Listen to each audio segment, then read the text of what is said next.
Good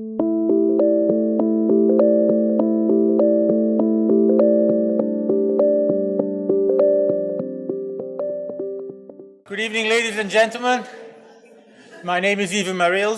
I'm the Dean of Engineering here at the University of Melbourne, and it's a real pleasure to welcome you here to the last Dean's Lecture of the year.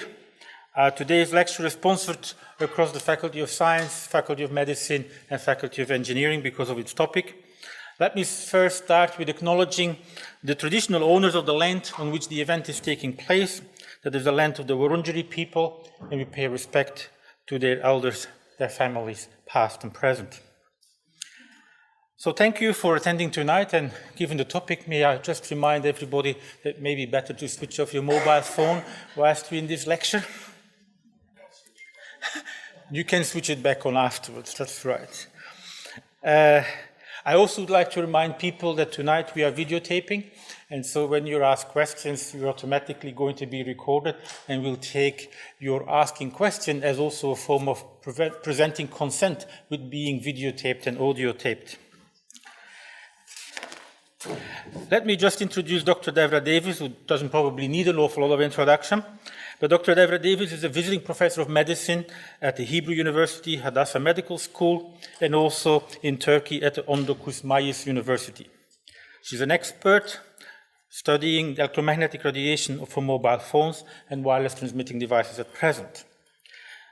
She was the founding director of the Center for Environmental Oncology, which was the first such center in the world, and was established at the University of Pittsburgh Cancer Institute.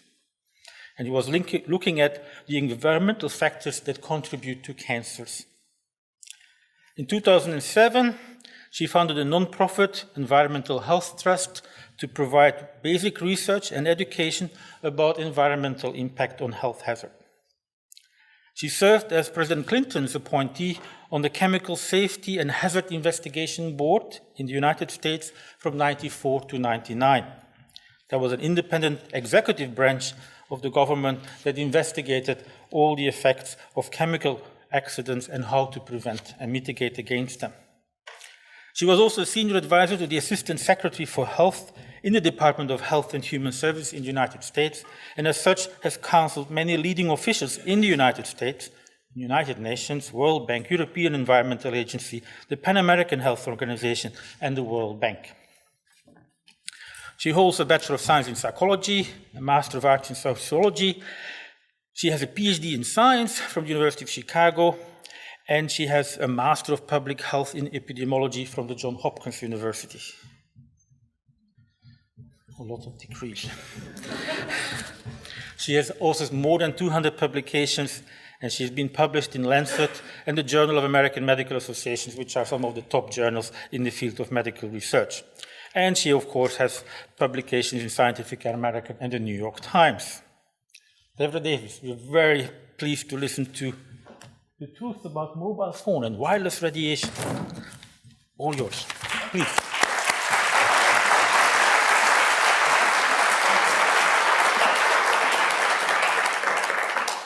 Thank you very much, Dean Marrow. I'm honored to be here. It's a privilege to see so many of you. I must say I'm thrilled to be at this great university, which has a tradition of open and democratic discussion, and I look forward to having a frank and full conversation, as we say in the diplomatic world. Because the issue I'm going to talk with you about is, there isn't one truth. Of course, truth is a relative term. At one point, the truth was the world was flat. When we talk about truth in science, of course, it's always relative. But there are now more than 6 billion cell phones in the world today, 8 billion wireless transmitting devices, more than 50 billion are anticipated to form the Internet of Things, and we have to recognize that we don't know a lot about the public health and environmental effects of this form of radiation. You've mentioned some of my career. I won't go through this in any great detail, but I would say to you that probably the most important thing I did, and I see many people in this room aren't even old enough to remember it, but a long time ago, you used to have smoke on airplanes. People could smoke tobacco on airplanes. And I was involved as a young scientist in the committee that actually reviewed the data and recommended that there be no smoking on airplanes. You may be shocked to hear that it was even a question for science at the time, but it was. And when I look at what we know now about mobile phone radiation, I see some very interesting similarities, because there were a lot of questions that were raised about the safety of tobacco on airplanes. And they were, in fact, legitimate questions, things we did not know. There are a lot of important questions to be asked about mobile phone radiation today, without any doubt. But the reality is we're not asking those questions. And with the exception of some researchers here and elsewhere, very little new research is being done in this field. So it's a thrill to be here, because Australia has been a leader in research in the field of electrical engineering and its applications to medicine, doing some of the most exciting work in the world and funded by institutions around the world, including the US Department of Defense. And I've worked at some of the top institutions in the world in science, and so when I first thought there could be something wrong with mobile phones, I actually owned 3 phones at the time. I own 2 now. And everybody has to downsize a bit. And I didn't believe there was a problem, and I thought if there were a problem, I would know about it, because of course I knew all about what was important in science. Well, I was wrong. I liked the fact that I could call people or actually send them messages and expect an answer at all hours of the day, and found it kind of fun in the beginning. And when somebody said to me there could be a problem with this with our health, I said, oh, don't be ridiculous. If there was a problem, I'd know about it. Well, I was wrong. And what I now know is that information is being sent to people routinely to give them safety information. I'm going to ask you to help me out here by looking at how many of you have an iPhone. Now, I assume you didn't all turn them off. So, for those of you who have an iPhone, would you nod, raise your hand again? I'd like you to share with your colleagues. So please go to the settings on your phone, all right? Please take a moment and nod when you've got there. All right? And be prepared to share, all right? Go to settings on the phone. Got there? All right. Now, get to settings. Now go to about. I'm sorry, you have to go to general first. There's a mistake here. You have to go to general. All right? Under general, under settings.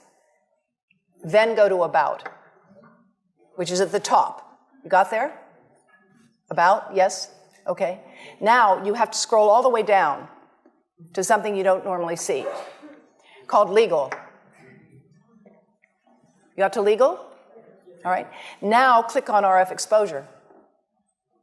Now you can read it later, but it's basically telling you that you need to know that you cannot keep the phone directly next to your body without exceeding the as-tested exposure guidelines. And by the way, the iPhone does it. I happen to know how to find it on the iPhone. I'm just learning the Android system myself. But all smartphones come with some information that basically says, don't keep the phone in your pocket or you will exceed the as-tested exposure guidelines. Now, how many of you knew that before today? Well, this is a very well-informed audience relative to others. I want to thank Telstra because they actually are now giving people this information. And by the way, they're one of the first telecom companies in the world to do this. So I actually think it's a good thing. They're sending this message. How many of you have seen it? How many of you have actually looked at what it said? Well, here's what it says. This is what it says. And like most of you, I found messages like this annoying, but the reality is Telstra is telling you to use a hands-free device to keep a mobile phone away from the head and body to reduce mobile phone exposure. So that's a good thing. But on the other hand, I think that we all need to do better to give people information so that you have knowledge about how to reduce exposure. And I'm going to explain to you why we need to reduce exposure. Let's go back to almost 20 years ago when standards for cell phones were first set up. At that time, it was believed that the only thing you had to worry about was avoiding heat. That was the only effect you had to be concerned about. And so they employed the head of a very large person, a 220-pound male, who was at the top 98th percentile of military recruits in 1989 in the United States. And they set the standards to avoid heating up that fellow's brain after a 6-minute phone call. Now, there's probably 1 or 2 people in this room with a head that size. But the rest of you, like most of the world, have much smaller heads and relatively smaller bodies. And this standard, which is very much out of date, doesn't take into account the fact that people the size of these 2 bright young people here in the front row are using these devices today with no thought that maybe they're getting exposed to levels of radiation that have not been evaluated for their safety in young developing brains. Now, the electromagnetic spectrum, this is information from ARPANSA, actually goes all the way from the invisible to the visible, ionizing radiation, gamma rays, X-rays over here, and light here. This is from ARPANSA. You will see here they say FM radio, microwave oven, radiant heat. Of course, microwave oven actually happens to be of the same frequency as the cell phone, the mobile phone. The mobile phone and the microwave oven use a very similar frequency. The difference between them is power. The power of the microwave oven is 1,000 watts. And of course, that's power that can heat up a cup of water in maybe 60 seconds. The microwave oven, the mobile phone, the cordless phone, the Wi-Fi monitor, the baby monitor, they all use the same frequency. They differ in power. They also differ because mobile phones and Wi-Fi devices emit pulsed microwave radiation. It's the pulse, not the power, that appears to be biologically most important. The pulse that is erratic and irregular, like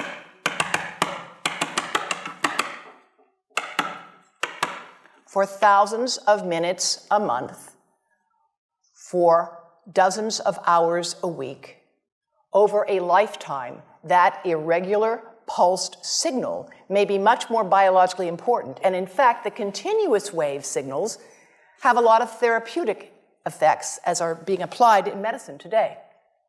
This visualization from my colleague at the University of Athens shows you the variation in frequency, in amplitude, in pulse. All of these variables influence the properties a signal have and how it can affect a biological system. This is just to show you what happens in a 4-second mobile phone call. This is power density indicated here. And of course, a phone is on standby, it's not doing too much, but 900 times a minute, it's looking for a signal. It says to the tower, where are you? Here I am. Where are you? Here I am. It's smart. That's how it's supposed to do. Now, when the phone rings, the worst time for you to put a phone right next to your head is when you answer it and say hello, because it's smart and it goes to max power. They're programmed to do that. Max power. Now, it's going to go to max power. You're going to listen, and then it will go up and down and up and down. And again, it's that variation. It's the delta. It's the cumulative integrative dose under the curve over a lifetime of exposure that looks to be biologically important. Now, exposure is a kind of funny thing. There's a rather widely distributed paper by Ken Foster and C.K. Cho that said that the exposure of an adult and the exposure of a child is identical, and therefore there's no real difference in how the radiation might be affecting them. Well, let me explain something by showing off my daughter and my granddaughter. My granddaughter is a very light-skinned, red-haired, blue-eyed child. Her skin is very sensitive. My daughter is darker-haired like I am. If they have sunscreen on, they still will get a different dose of ultraviolet light, even though they have the same exposure. Because the exposure may be uniform, but the amount they will absorb differs because the properties of the skin, the property of the eye, the thinness of the skin, and a number of other variables. And those same things are relevant when it comes to thinking about cell phone radiation. Now, way back in the dark ages, when the standards were developed, Two-dimensional modeling showed that children and smaller adults might absorb more radiation than larger adults. And this was scalar modeling that has now been superseded, done by Om Gandhi in 1996. Interestingly, and this is why I'm really delighted to be here, Dean, when he did this work in 1996, he was working with support from Motorola and the Department of Defense. And after he published this, he lost all his funding. That's why I'm really happy when you told me that Australia is not America. Because I think you have an opportunity to do something here in this great country. You have a tradition of independence in science and in this country that we do not have, unfortunately, on this issue in the United States. So Professor Gandhi, with whom I'm collaborating now, updated his work in 2002, here showing you that a smaller adult head here, you see the amount of exposure is quite similar, but because the head is smaller, it will absorb proportionally more. More recently, we have been working with colleagues at Porto Alegre with Environmental Health Trust, and we have developed three-dimensional modeling with anatomically based models using MRI to create the models with 1 millimeter voxels. And what we have done is to show the difference in radiation dose in heads of different ages and sizes. And I'll just show you one example here, coming from our colleagues at the Swiss National Institute of Technology, the ITIS, which have produced some of the most brilliant work in the world in this field.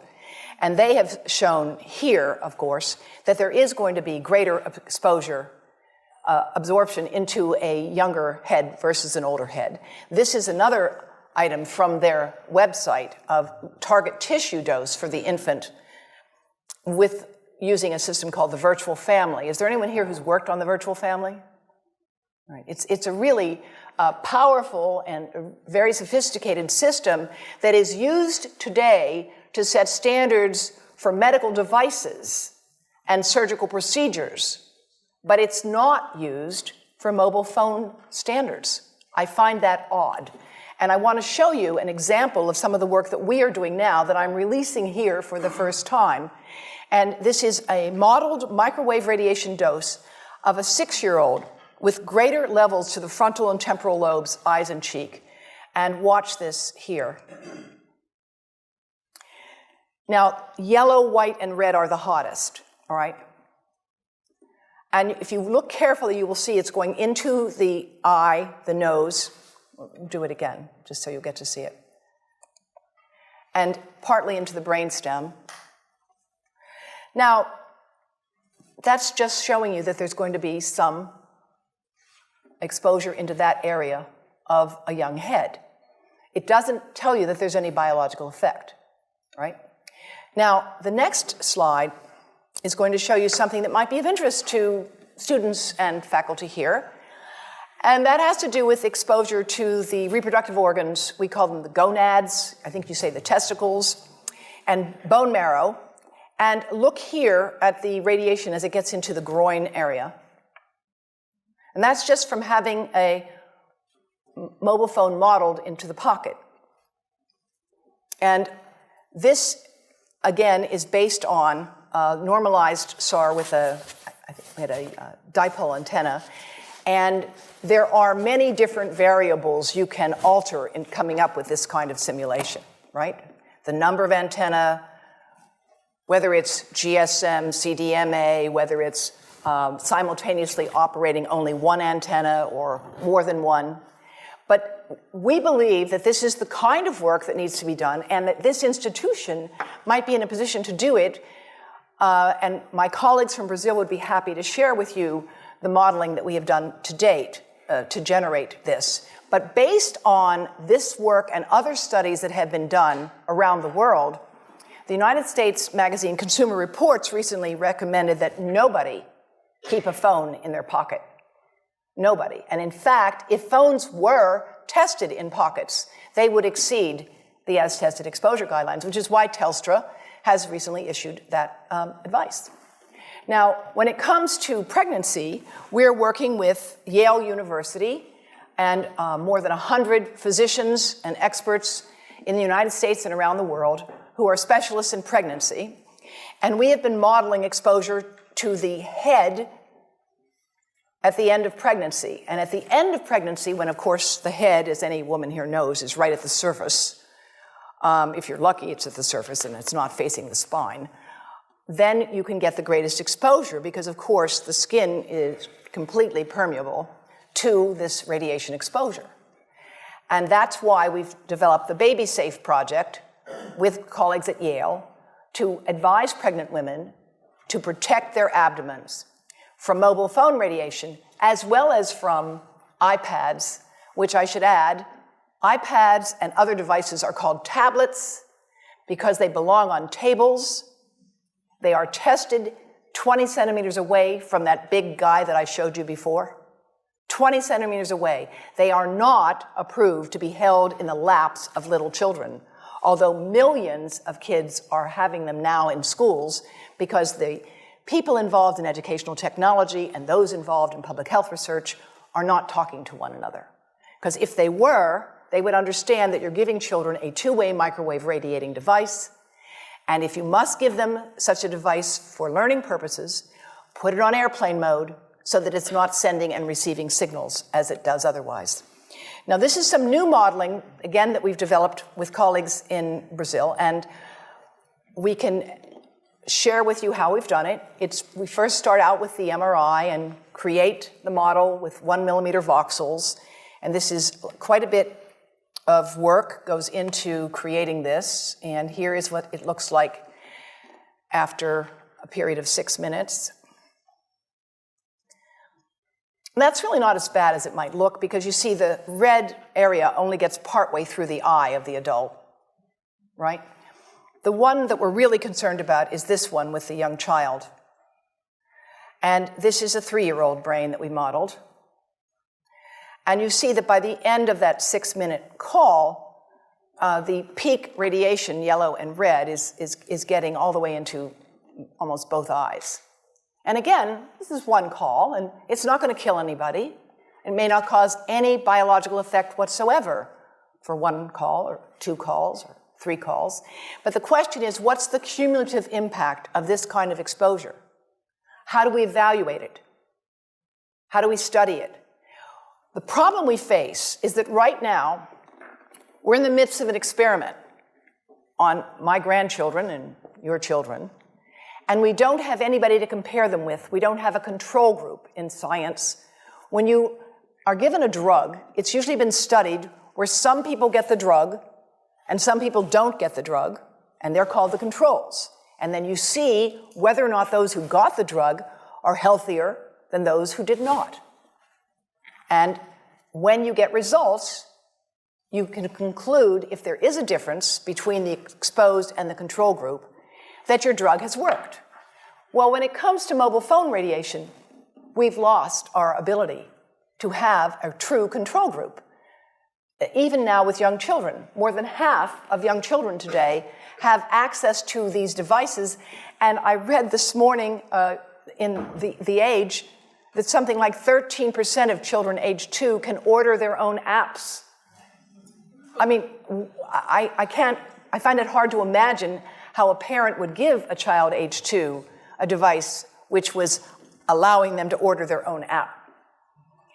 So, where are we with respect to research on infants, toddlers, and young children and pregnancy? Well, there's almost no research underway, which again is why I'm delighted to be here to talk with you about what could be developed. Believe it or not, this is the iPotty. Now, this is not a joke. I have actually talked to grandmothers, I'm one of them. My grandchildren did not have an iPotty, I promise you. Their father sometimes acts like he did. A lot of people today take devices into the bathroom all the time, but there are actually young children who will not go to the potty without their iPad. Does anybody know anybody like that? Any kids? Yes. Is that amazing? And nobody's even thinking about this as what it might mean for radiation exposure. And Parent Magazine called the iPad the best babysitter. I mean, if you need an iPad for a babysitter, you need to rethink having children. I understand giving cranky children something to distract them on a long car trip. But please, put it on airplane mode. Don't think that you're doing something good for your child if you hand them a device and it's a two-way microwave radio. Now, I want to show you something that you may find hard to believe, but of course, anybody who's been around babies lately knows that this is what they do with anything you give them.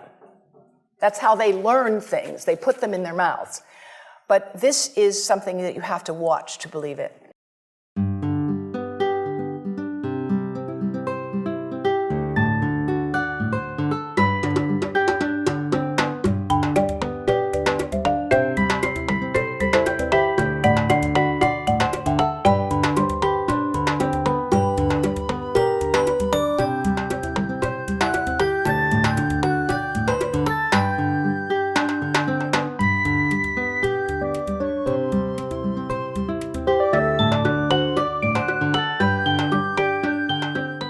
NATO may be familiar to some of you, and NATO for years has supported research on radar. Radar, of course, gave birth to the microwave oven. How many of you know that? Okay, the first microwave oven was called a radar range. The guys figured out that they could cook things with radar, and they thought it was pretty cool. They actually discovered it because when guys would be standing on the deck and it was cold at night, they would warm themselves in front of the radar, and if they had chocolate in their pocket, it would melt. So that's how they decided to figure out what would happen if you beamed radar at things like hot dogs and corn, and soon enough that gave birth to the radar range. But women didn't like the idea of cooking with radar. Guys thought it was pretty cool. So they rekindled the name to microwave. It sounded dainty and more palatable. And nowadays a microwave oven is a staple around the world. Experimental studies have been supported by NATO on radar for years, and one of the laboratories they've supported is that of Professor Nesrin Sahan and her colleagues. And the Environmental Health Trust convened an international conference with her laboratory partners and the Ministry of Health of Turkey in 2011, and I want to show you briefly some of the work that developed from that laboratory. This is showing you cellular damage that occurred in animals that were prenatally exposed to mobile phone radiation that was produced by a computer simulating the mobile phone exposure under controlled conditions, right? So, because you can't really get rats to make phone calls. You've got to model the exposure. And what they did is they measured in, these are your controls that you compare things with, and these were the exposed. Prenatally exposed, just 15 minutes a day for 7 days. Not much exposure. But these are small animals, and they grow within 3 weeks. They reproduce. And what they were able to study was changes in liver malonaldehyde, which is a measure of peroxidation, is a measure of damage to the liver, right? So these animals basically had significant damage to their liver if they had been exposed prenatally compared to controls. Now, another group in Turkey has looked at prenatal effects on the brain and the testis. And, you know, a lot of countries, this is a very important research that has been done here.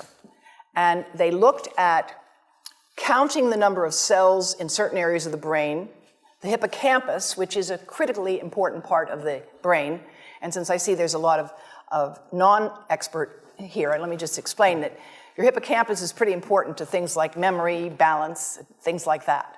So studying effects on the hippocampus in animals is kind of a good way to anticipate effects that might develop on intelligence and other things. And they looked at newborn rats after they had been exposed prenatally and compared those who were exposed to those who were not exposed. And they looked at their brain cells, the number of cells, their shape, etc., with established methods for testing this. And this article was published in Brain Research, which is a relatively high-impact journal. And what they showed was that prenatally exposed newborns have basically fewer cells in the hippocampus. Here's the exposed, missing some cells, and here are the controls, which they're compared with. And you can see here that these cells are, there's more of them, Here they're more scattered. And in fact, they did another test of memory. Now, how do you test memory in an animal? You don't have them fill out the crossword puzzle. You test memory in an animal with well-established protocols of learning. You teach them to run a maze and get a food reward. And you see how long it takes them to do that. And what they did, it's a radial arm maze. They trained these animals who were starving to get a food reward, right? And after they did that, they then saw how long did it take them to learn this if they had been prenatally exposed to mobile phone radiation. And what they found was that newborns that had been exposed took 3 times as long to find their way out of an experimental maze and made twice as many errors.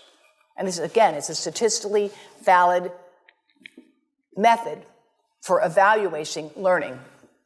Now, closer to home, so to speak, between the brain and the testis, studies have been done here in Australia at Newcastle by a fellow who's now the pro-chancellor of the university.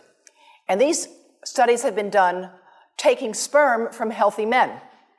And one test tube gets exposed to cell phone radiation, and one test tube is not exposed to mobile phone radiation. And then the results are evaluated. And this is a measure of vitality. We measure how well the sperm swim. This is a measure of motility. This is a measure of mitochondrial DNA damage. They have 3 times as much damage on their DNA if they have been exposed to mobile phone radiation as compared to controls.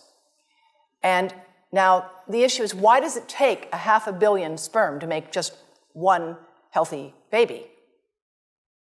It takes a lot of sperm to make a healthy baby.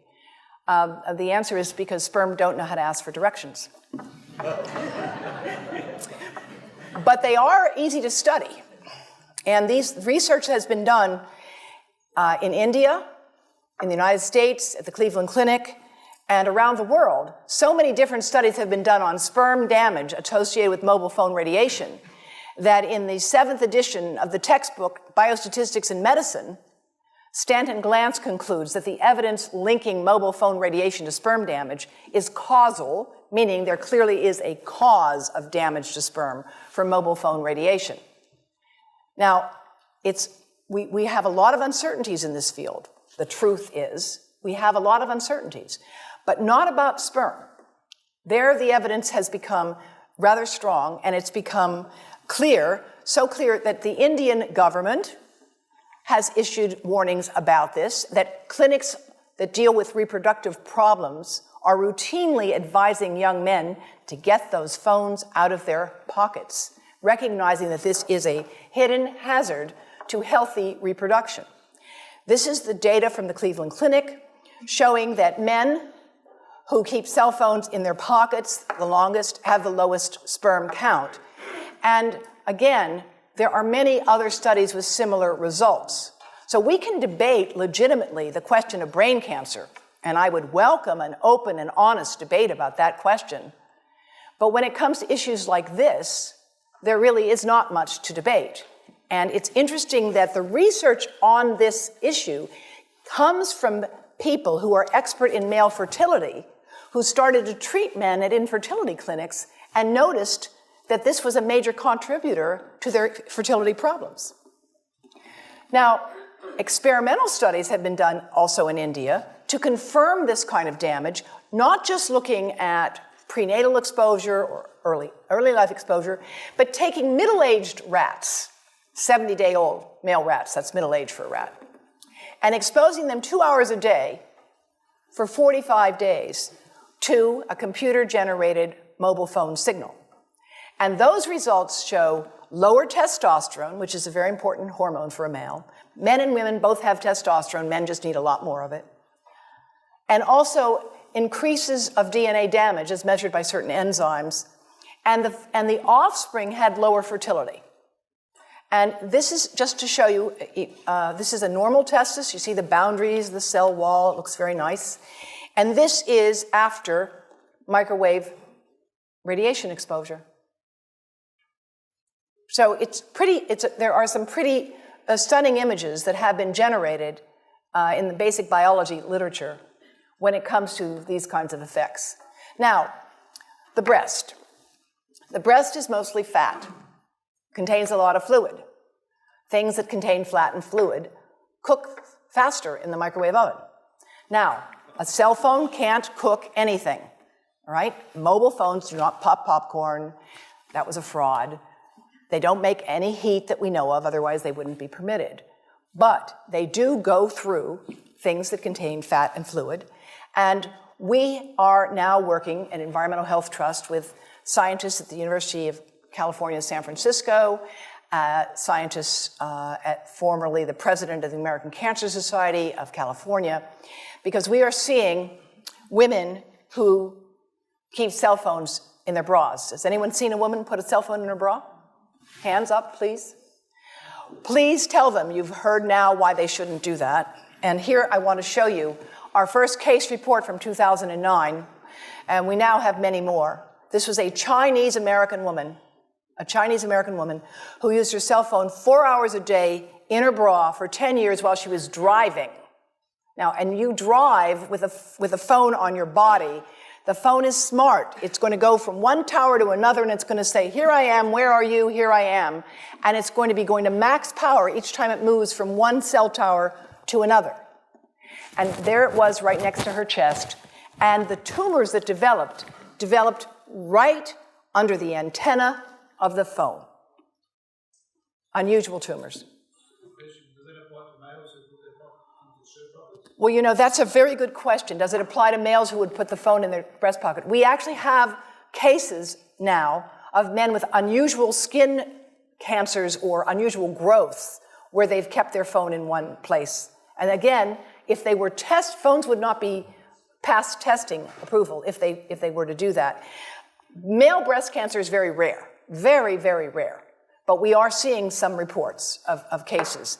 And here, unfortunately, this is an MRI of a young woman, a very brave young woman named Tiffany France. When she was 21, she's now 22, she developed metastatic breast cancer. This is metastases into her chest wall right here.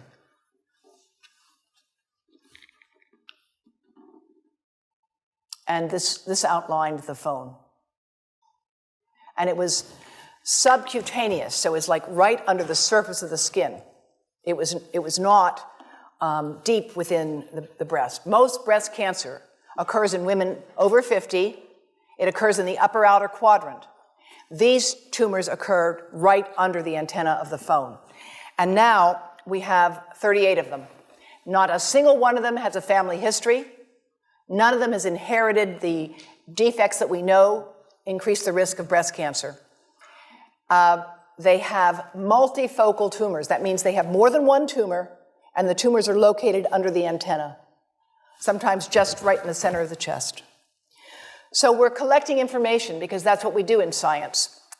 But we want to, in the meantime, issue precautionary advice because that's also what we do in public health when it comes to setting public policy. When it comes to further work on the prenatal impacts, my colleagues at Yale University have taken mice, exposed them to mobile phone radiation, and they have found significant effects on those mice's behavior as adults, all right? Prenatally exposed mice have hyperactivity as adults. And these are some of the data. They have worse memory, they're more hyperactive, they have more anxiety, but they don't have much fear. It's kind of interesting. And because of that, that is why we've developed the Baby Safe Project, working with colleagues at Yale University and around the world. Now, how many of you had heard that in 2011, the World Health Organization had reviewed all of the evidence and decided that mobile phone radiation was a possible human carcinogen? How many people had heard that? Okay. It's interesting that that information isn't more widely known, and we can explore the reasons for that perhaps at a later time. But the fact is, the group that reviewed this evidence for the World Health Organization looked at all the evidence at the time in 2011. And At that time, they said it's important to conduct additional research and it's important to take pragmatic measures to reduce exposure. Now, that's why it's wonderful that Telstra is giving this advice, but we are not conducting additional research. And in fact, the World Health Organization itself is no longer conducting a leading study on brain cancer and mobile phones. Environmental Health Trust, the organization that I head, published an article in 2013 saying that we think that mobile phone radiation is a probable human carcinogen. And I want to show you briefly the reasons why we reached that conclusion.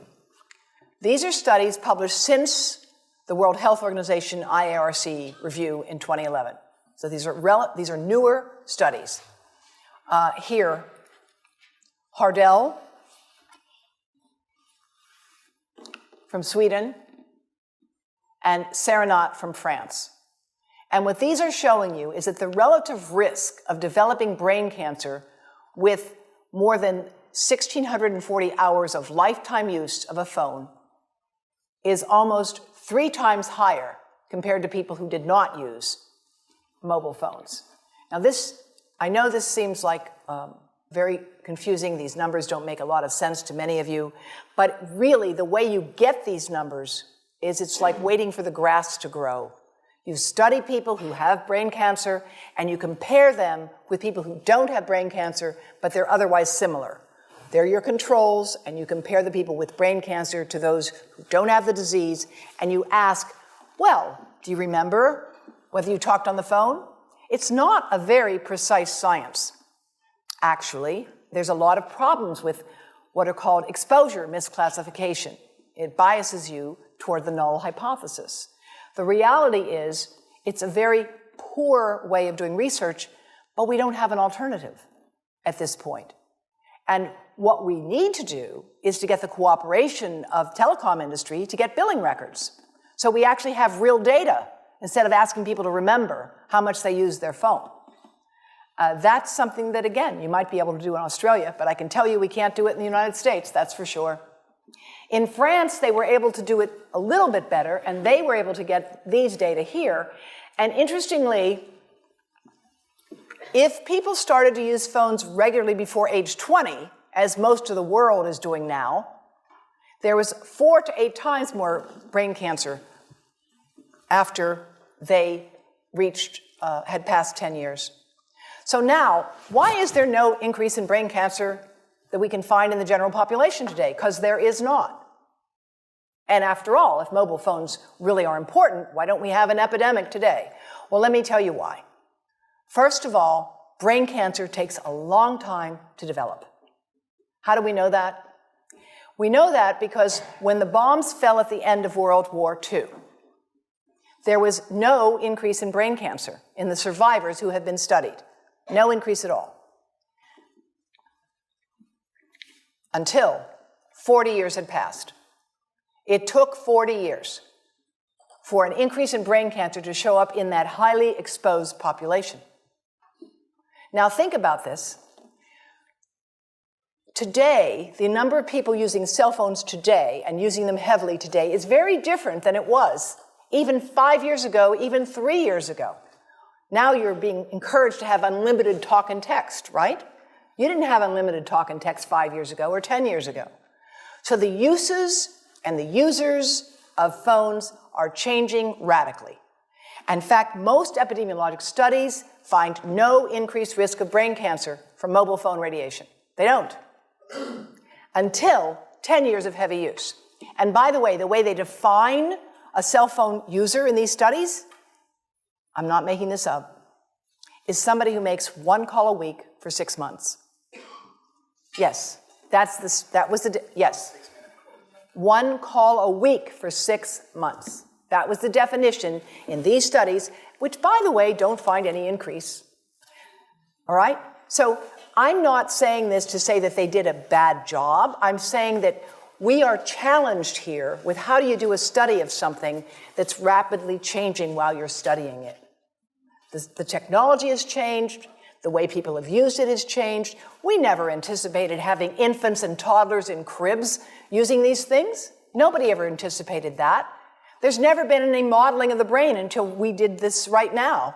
And when I first said to my colleagues, by the way, it took us 4 years to get this work done, and 4 years ago I said, let's do that modeling. And they said, what are you talking about? Why would anybody want to model an infant or a 3-year-old using a mobile phone? I said, you wait, unfortunately. And so now we have a market, because the adult market is saturated. Australia already has more phones than people. It does. And so the market expands to the infants and toddlers.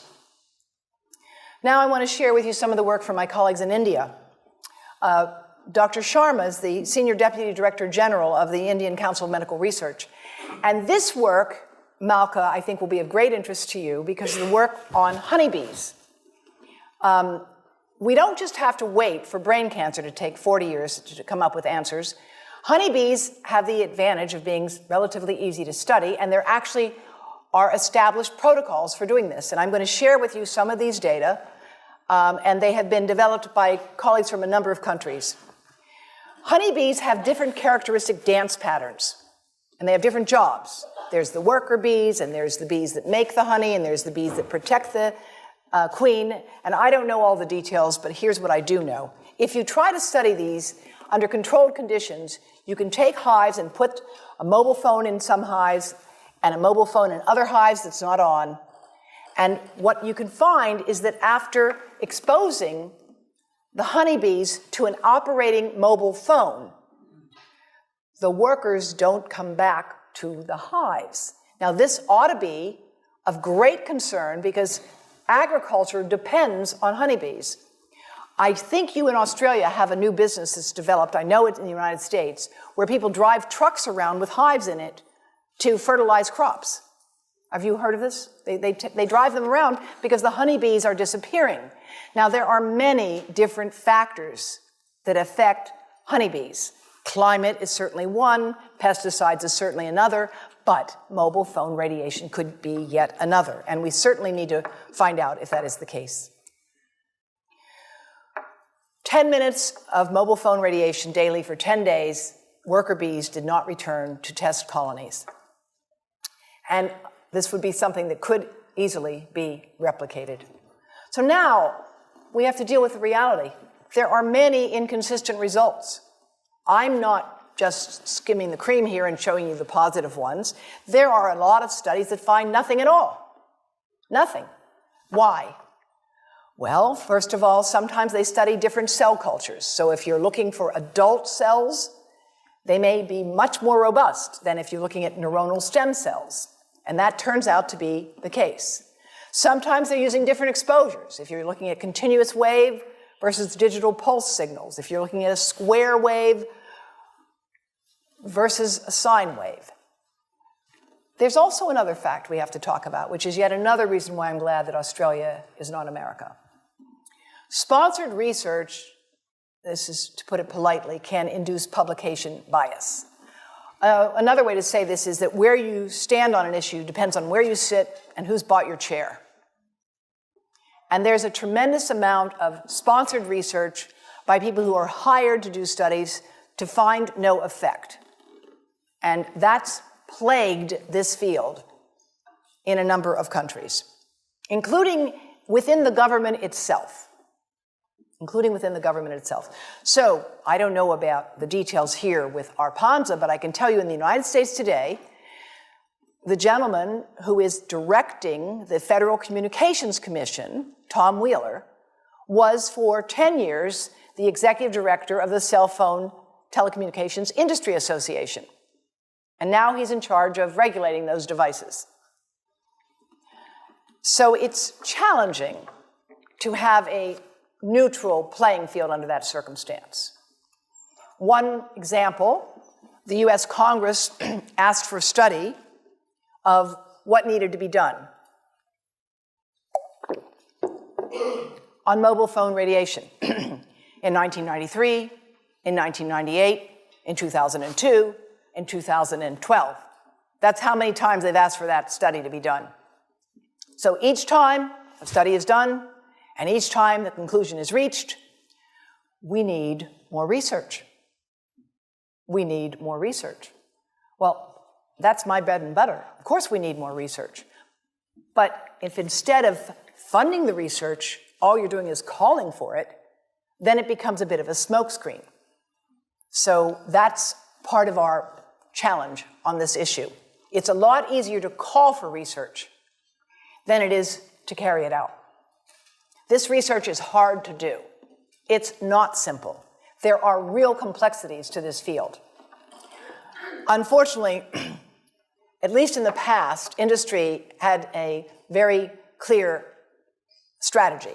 And in my book, Disconnect, I document and quote in the new afterword that in 1994, when industry first became aware that there were studies suggesting that mobile phone radiation could damage brain cells of rats, a memo was written to, quote, war-game the science. War-game the science. This issue is far too important to be gamed. It's not a matter of war. It's a matter of the future health of your children and grandchildren. And that's why it's really a special honor for me to be here today to talk with you about what could be done. Here are some of the policy responses that have developed so far. There are right-to-know laws and policies. Labeling is spreading. Headsets must be provided with all phones in a number of countries, and I'll get to those in a moment. There are changes in hardware and antenna design and software, operating systems that can be developed. And there are also changes to what we demand for proof of evidentiary burden. Any lawyers here? Right. So the evidentiary burden that's being required for proof of harm is changing. Do you really want to have to prove that there's a significant increased risk of brain cancer before taking steps to reduce exposures to prevent that harm from happening? That's really the question. How much evidence do we need before taking precautionary steps? And that's what brings me back to my days at the National Academy of Sciences when we seriously looked at the evidence on passive smoke and airplane travel. We only finally took steps to act when it became clear that children of smokers were hospitalized more often. That was the evidence that we had to have.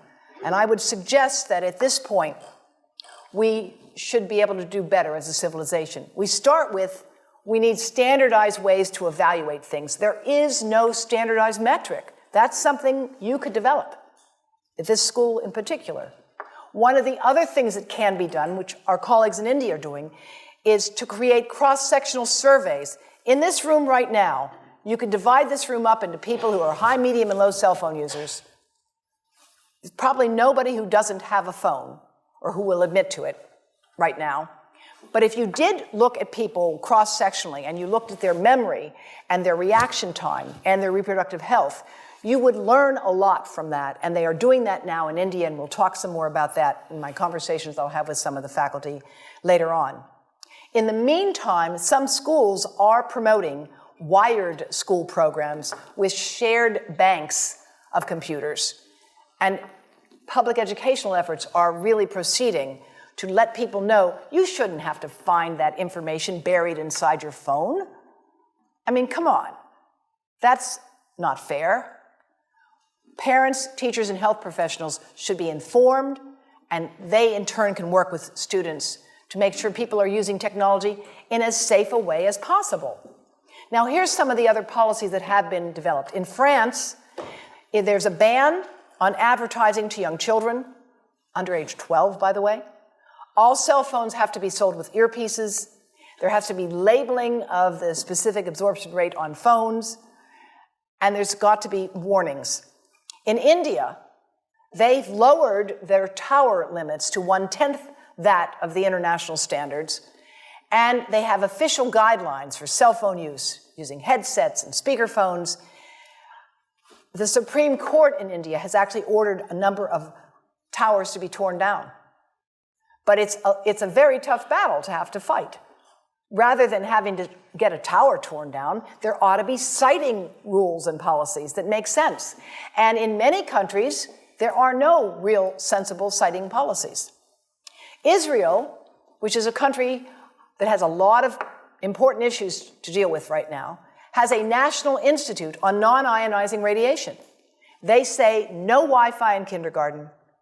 They prefer wired over wireless in schools. All phones, again, are to come with headsets and safety. And no advertising with children. In Belgium, the law has been implemented as of 2014. It was passed in 2013. No phones are to be designed or sold for children under the age of 7. Again, all handsets must be sold with headsets. And the sale to young children is specifically prohibited. Canada has issued practical advice as well. And I don't go into any more details here. These slides will become available on the website for the university, and we have much more detailed information I can share with you from our website as well. The Canadian Parliamentary Health Committee has urged that there be a recognition that this is a, quote, serious public health issue. And we agree. And I testified before the Canadian Parliament on this issue, and I was pleased to see their report agree with that point. Now, in the United States, a U.S. District Court has recently ruled that even if there is a reasonable possibility that cell phone radiation is carcinogenic, the time for action in the public health and regulatory sectors is upon us. And I think that that is a very important idea that we should all be aware of. Let's not debate the kinds of evidence we have now about brain cancer. I agree, that evidence can be debated.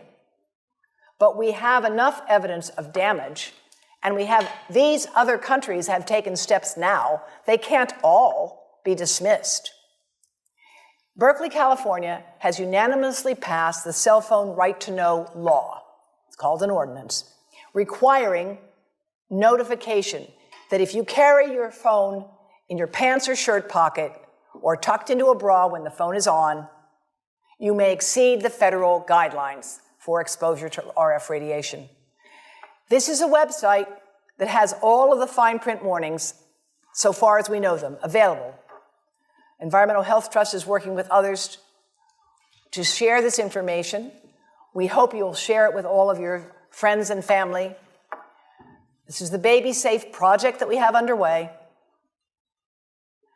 And now, just so you understand that this is not a question of being anti-industry, here's what industry is doing.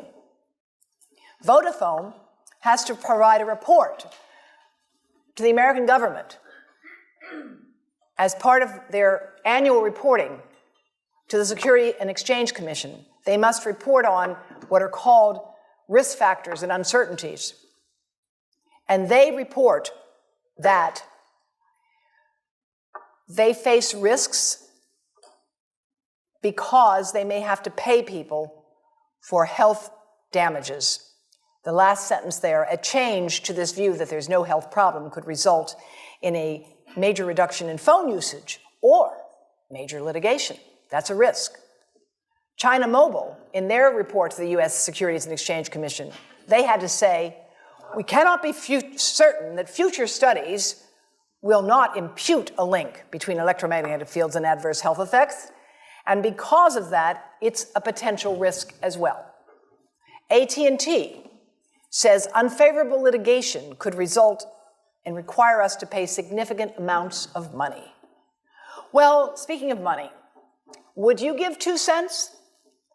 Would you pay 2 cents a month for every device you have, for every provider, for every manufacturer, in order to support the cross-disciplinary training program that is needed in bioelectromagnetics for engineers and physicians and computer scientists? That's what's needed to identify the data gaps, the research and development needs, to monitor the populations, to see what is happening to our children today, to look at hearing and memory and sperm count. That's what I think we need. We need a major program to fund independent research and training. Because I learned this way, way after I went to all that schooling you mentioned at the beginning, and it's not easy stuff to do. I hold my hat off to all of you electrical engineers. It's complicated. But in the meantime, people have a right to know how you can minimize exposure. And again, I think this information is available on our website, will be available on yours. Remember, if you have to give a phone to a child, put it on airplane mode. And think about this. That microwave oven, it works because there's a metal box around the microwave signal, and the signal pings all over the place. Next time you get into an elevator or a train for any length of time, put your phone on airplane mode. Otherwise, that signal is going all over the place, magnifying and coming back. Keep the mobile phone away from you when it's on and you are asleep. Now, it takes a village to do a lot of things. These are some of the people whose materials I've used today with their permission, and I can't read this list to you, but I want you to know that I feel really honored to be working with some of the most talented people in the world on this issue. And they have given me permission to share these materials with you. And I leave you with this thought from Albert Einstein. The world is not dangerous because of those who do harm, but because of those who look at it without doing anything. So, thank you.